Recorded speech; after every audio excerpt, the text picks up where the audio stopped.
Okay, welcome back to the third segment of Sip and Say with AnDerecco. And I'm here with the lovely Jazielle Triplett. And we're here in Jackson, Mississippi. Now, when we left off, we kind of got started on talking about DL, mid-down-low men. Now, that term was coined by, I'm going to give him a little shout out, J.L. King, and talking about his book, On the Down Low. So here in Jackson, without naming any names, I'm gonna let you have that floor. Well, I have to kind of piggyback off of what you said. Now, you said that you wanted to give J.L. King a little shout out for, the down low term. Yes. I read that book. Yes. I bought that book. The book right there. I bought that book. I did. I wish you had it right here. I'd hold it up. Yes. I'm gonna give JL shout out. JL. Yes, I have the hardback, not the paperback. Yes, I mean we really spend money on this. Yes. I think all of the LGBTQI and straight community bought this book. This book was hot. It was brewing. It was steaming. It was enlightening. That's to say the most. Now, let's be real. After I finished completing this book, since we're on the subject of down low, it was just as if I'm going to do now. It was like wanting to do this. Meaning, it left me thrown off. It had me to the point where, out of that book, what I grabbed from it was, damn, every man on the DL, according to him. If I was a straight woman, I would be scared. I mean, it was just too broad. Sometimes, just because a man may have a little femininity doesn't mean he's gay. True. It just doesn't mean it. Or just because your man is feeling uncomfortable around a homosexual doesn't mean it was gay. The book left me clueless. If I was a straight woman and didn't know nothing about what was going on, I would have never trusted another man in my life. That's where that book led me. But let me give you the real gist of Jackson, Mississippi. Because remember, that book was based. Some of it was based in Jackson, Mississippi. It's a wonderful city we live in, Jackson, Mississippi. Let's see, what do we known for? We're known for J-setting. We're known for our crime. We're known for our high HIV rate. And one thing we're also known for is our large population of DL men. Now, let's say DL men. They ain't on the DL no more, baby. The word trade, that doesn't have a definition anymore, darling. There's a lot of men that have just come into terms of who they are and what they're going to do. And what they're going to do and who they are is no one else's business. Okay. Now the thing is, if you happen to know, then just say that you're enlightened and you're blessed. And if you don't know, then you just don't know. Okay. That's what I will say. Okay. And that comes from Miss Jazielle. Jazielle Noelle Triplett. I can't with her. And we met before tonight filming. Tonight makes actually 2 weeks. Mm-hmm. 2 weeks that we've known each other. And I have just been so thrilled, and I love this person, this AnDerecco, this personality, this heart, this brain. It's just so awesome to me, and I'm so happy to be here today and discussing anything with you. He is like a motivational force with me right now, and really, to tell the truth, for him to even be interviewing me is a privilege, especially when I'm being so candid and honest and slightly shady. Thank you. And I can honestly say that I feel the same with you. And I can still remember the night that we met at an HRC conference. Go Hillary. Go Hillary. And we were talking, and you came up to me when you found out that I had published the novels and everything. You were talking about your book. And I must say that she read me one chapter and half of chapter 2 of her book on tonight before we started filming. And I cannot wait for her book to come out, because trust me, it starts off, and what I love about it, it starts off here. It starts off on a high point. It starts with the drum, and that's what I love. It starts with the drama, and it increases even with half of chapter 2 that she read to me. And so I can only wait for chapter 3, chapter 4, chapter 5, and however many more chapters that she has in her book. So hopefully, this is 2016, and I'm going to push her for fall 2016. We're going to have this book out. Well, the name of the book is Prison Queens, and a lot of the book is testimonial. And those of you that don't even know what's true and what's not true and what's exaggerated and embellished. But a lot of it is true for those of you who are watching. And I see you watching. So should they be worried? They should be worried, because what is true will always stand. A lie will always fail. Because what don't come out in the wash comes out in the rinse. And then my mama told me, if it don't come out in the rinse, you put it on the clothesline so that it can air dry. All right. You like it? So basically, the name of my book is Prison Queens, but don't get the misconception. I am a prison queen. I did go to prison. I've been to prison 3 times. I'm a 3-time loser, and I'm trying to not go back. It's good when you can laugh at yourself and be like, yeah, it's good. I mean, the Lord has blessed me so much, I can laugh at that, because I know that I'm not going back to prison, because I learned my lesson. I'm not going to take my bundles out. I'm just saying. Oh my God. So, okay, the book twists you, captures you.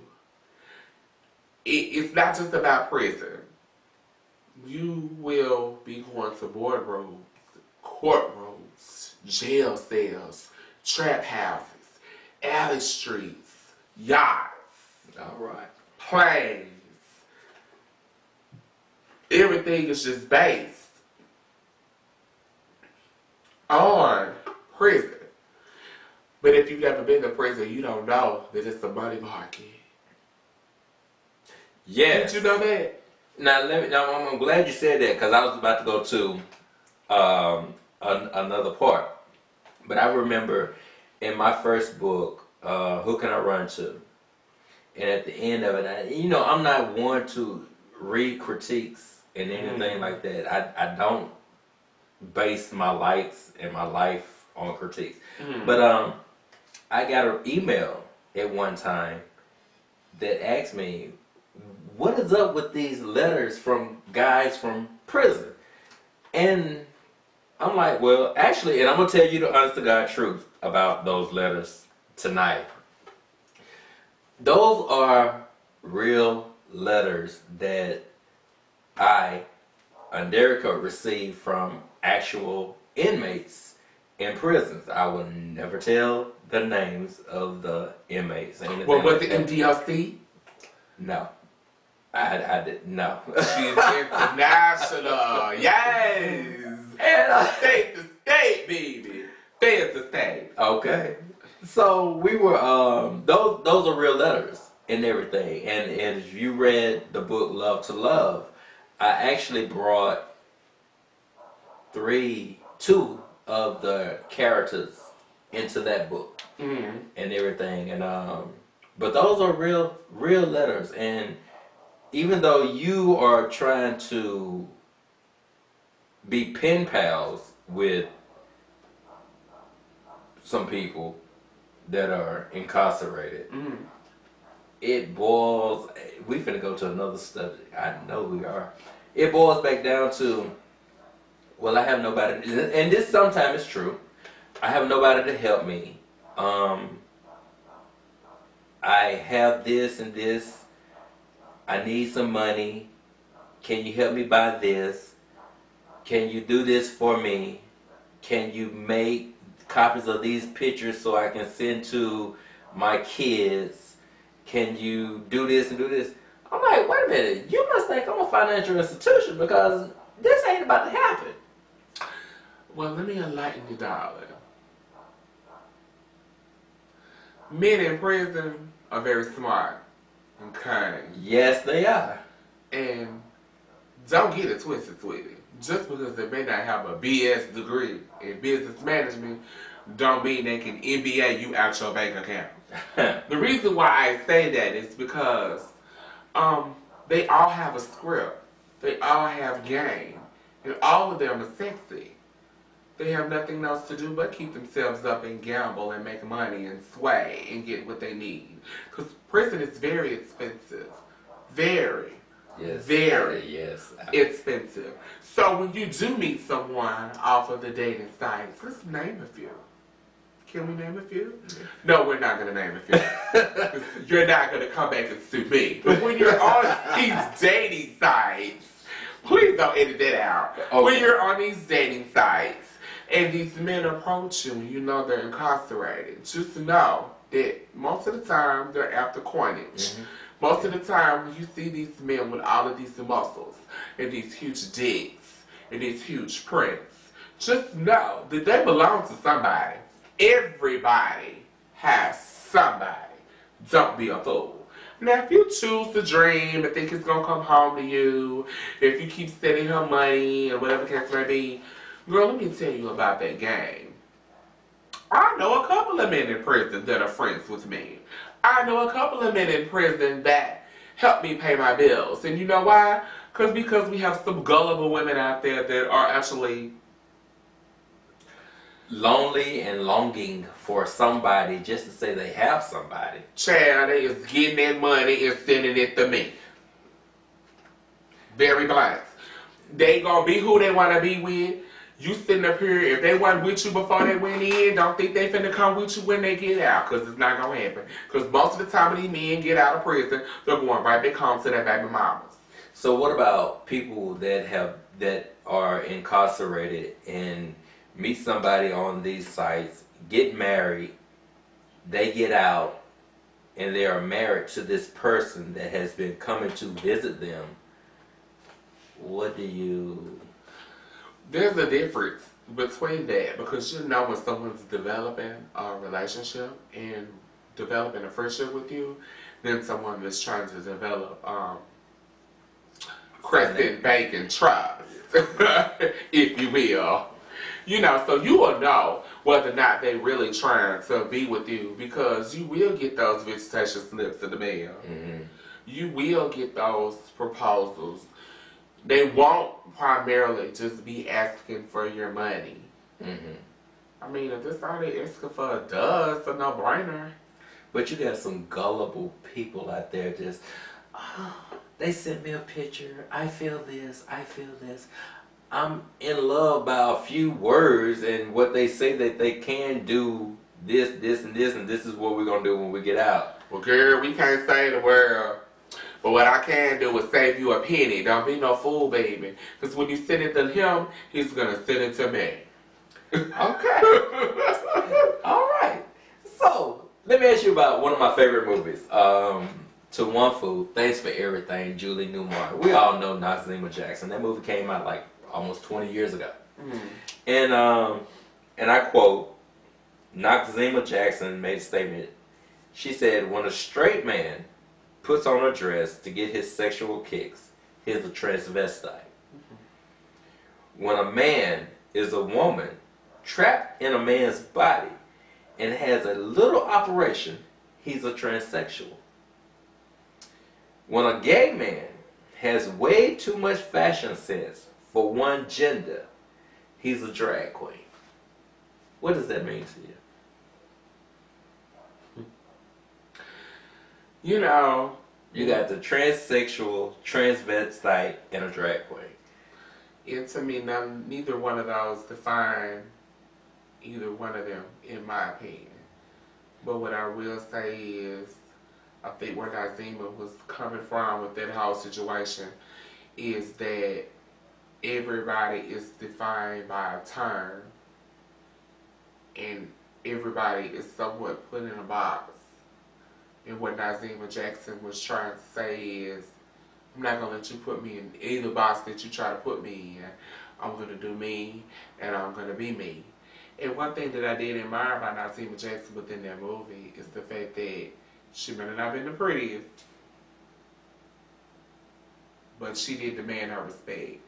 And she did carry herself as she should have. Mm-hmm. So that's what I get from that. Okay. All right. Would you say you are a happy person right now at this stage in your life? I haven't telling all of the world, because this will probably be posted wherever AnDerecco wishes to send this. I am at this point where I was released from prison in 2014. I now have the love of my life, and I am at the happiest point in my life. The Lord has blessed me with everything that I lost and more, and it's so abundantly appreciated, because we never touched on my past, but I've had a very plush life. And now that I'm actually getting some of that back, and legally, and getting some of that back, and I know that the Lord is blessing me with it, that's fulfilling. I'm still struggling. I still live in the hood, but I have my own, and knowing that the Lord blessed me with it puts me at the most happiest state of my life. Not only that, but now that I'm living my truth and accepting the fact that I am transgender, and I have this opinion about myself where I could just care less. You're not paying energy. You're not paying Crescent Bank and Trust. You're not paying my rent. I mean, I could care less about what you think. And so when I look in the mirror, and I look at these beautiful bundles, and I look at these extended lashes, and I look at these cheeks that are so high and so pretty, and so natural, no seal, I am loving my face. I love what I see in the mirror. I wake up in the morning, and I'm so happy. And it took me years, decades, hours, days, months, whatever you want to define it as, to get to this point. You can have whatever you want in the world. You can buy it, you can achieve it, whatever the case may be. But if you don't have that real happiness, you don't have that real love for yourself, I'm trying not to get emotional. You have nothing. When you look in that mirror and you don't like what you see, you still have nothing. Every time you look in that mirror, you're going to be depressed about what you see, the reflection that's staring back at you. But when I look at myself, it's Jazielle Noelle, I'm pleased, and I'm blessed, and I'm happy. Awesome. To wrap things up, I want to ask you a few bird questions. Okay. And you can say answer will be yes or no, or one or the other, okay? I make friends easily. No. Okay. I'm very honest, but I gotta be honest. No, I don't make friends easily. I worry about things. All the time. I believe in the importance of art. Very much so. Okay. I take charge. As much as I can take. I radiate joy. To the fullest. I would never cheat on my taxes.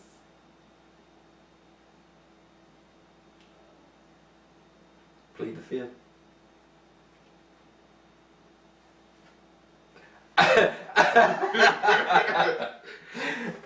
Please don't edit it out, because anyone that knows me knows that 1, 2, bleed, 1 through bleed, bleed, bleed, bleed, bleed, bleed, bleed. Those are words with people that know me, that know that when I get quiet, I get the blinking. Okay. I am easy to satisfy. That depends on my mood. Okay. Have a vivid imagination. I do.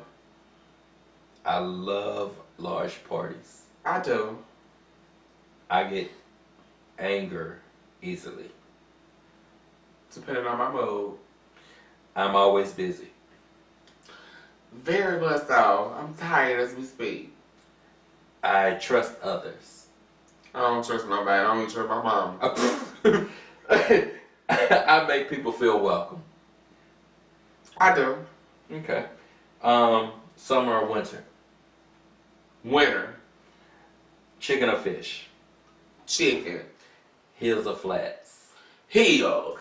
City or country? Depending on the season, but I'll go with city. Okay. Urban or suburban? I'm from the suburbs, so I say urban. And last but not least, red or blue? I'm gonna say blue. Okay. I want to welcome and I want to thank Jazielle for coming to Sip and Say with AnDerecco on this night, and I've really enjoyed this conversation that we have had. I've learned a lot. I've thought about a lot. And trust me, and I hope that you will be coming back. So. Of course. This is my new home on AnDerecco. So if you want to have any more conversations with Jazielle Noelle, make sure that you hit the subscribe button below this video and you like and you tag and you share and you let him know, because we'll talk about anything. Okay, exactly. Now tell how if anybody want to get in contact with you. If you want to get in contact with me, you can also reach me on Instagram at Jazielle Noelle and Facebook at Jazielle Noelle or either Jazielle Triplett. All right, thank you, Miss Jazielle. And on tonight, I want you all to place your comments on the bottom. We will be sure to read them. We will definitely be sure to read them, and we will respond to some of them. But just don't get inside of yourself and get, I'm going to say it like this, and I know my mom's probably watching. Don't get in your ass and make some very derogatory comments, because trust, if I don't make a response, you've heard her on tonight. She's going to get you. But thank you. We love you. Thank you. And hope to see you soon on the next segment of Sip and Say with AnDerecco.